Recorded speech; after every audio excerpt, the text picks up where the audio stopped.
1935년 2월 26일 83년 전 오늘 라디오 레이더가 되다. 한 통의 편지가 도착했습니다. 라디오파 발신기로 살인광선을 쏘아 비행기에 타격을 줄 수 있다는 얘기가 있는데 가능한가?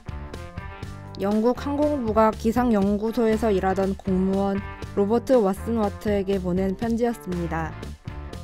당시 독일과 전쟁 중이었던 영국이 수집한 정보에 의하면 독일이 영국군의 비행기를 전부 폭파시킬 수 있는 죽음의 광선을 개발하고 있다는 소문이 돌았기 때문이죠. 다급했던 영국은 비밀리에 왓슨와트에게 도움을 청하게 된 것입니다.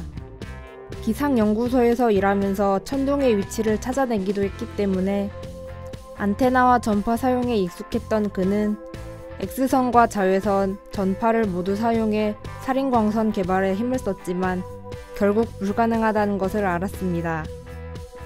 하지만 그는 그의 동료 아놀드 윌킨스와 대화하면서 금속의 라디오파를 쏘면 전파를 반사시켜 되돌려 보낸다는 사실에 주목하게 되었습니다.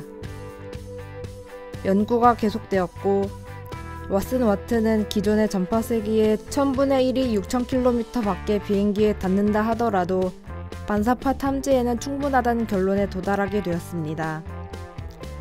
그리고 1935년 2월 26일 BBC 방송탑 근처 잔디밭 위로 영국의 폭격기가 한 대 떠오릅니다. 폭격기는 방송탑의 12,000km 밖에서부터 탐지되었습니다. 결과는 대성공이었습니다. 당시 독일의 레이더 개발은 그 시기가 영국과 맞물려 떨어졌습니다. 다행히 영국이 수집한 정보가 사실이었던 것이죠. 그리고 재빠른 발명으로 참패를 면할 수 있었습니다. 두 국가의 레이더 기술은 비슷했지만 영국은 하나의 트릭을 사용했습니다. 독일군의 레이더 시스템의 주파수를 파악해 레이더 교란을 위해 알루미늄 조각을 상공에 뿌리며 독일의 함부르크로 진입한 것입니다. 독일군의 레이더망은 알루미늄 때문에 하늘이 비행기로 꽉 찬 것 같아 혼란에 빠질 수밖에 없었습니다. 레이더망의 혼란에 우왕좌왕하던 틈을 타 영국군은 독일의 공장 및 민간인 밀집 지역을 초토화시킬 수 있었습니다. 2014년 2월 26일 4년 전 오늘 새 모녀의 죽음. 마지막 집세와 공과금입니다. 정말 죄송합니다.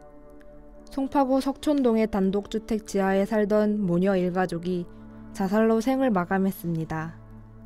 60세 박모씨, 32세, 25세의 딸 둘. 박모씨는 놀이공원 식당에서 일을 하며 생계를 잇고 있었고 큰 딸은 당뇨와 고혈압을 앓았지만 병원비가 없어 치료를 받지 못했으며 작은 딸은 만화가 지망생으로 빚으로 신용불량자가 된 상태였습니다. 생활비와 병원비를 신용카드로 부담했기 때문입니다. 가족의 아버지는 12년 전 세상을 떠났으며 어머니 박모씨가 가족을 부양하다가 사건 발생 한 달 전 다리를 다치게 되어 일을 하지 못해 시리에 빠진 것으로 추정됩니다. 이 사건은 한국의 복지제도의 허점을 드러낸 비극적 사건이었습니다. 이후 복지제도 개선에 대한 전문가와 네티즌들의 많은 비판이 있었습니다. 왜 복지 혜택을 받지 못했는가? 우선 새 모녀는 사건 3년 전 관공서에 복지 지원을 신청했으나 조건을 만족하지 못한다는 것을 알게 된 후 재신청을 하지 않았습니다.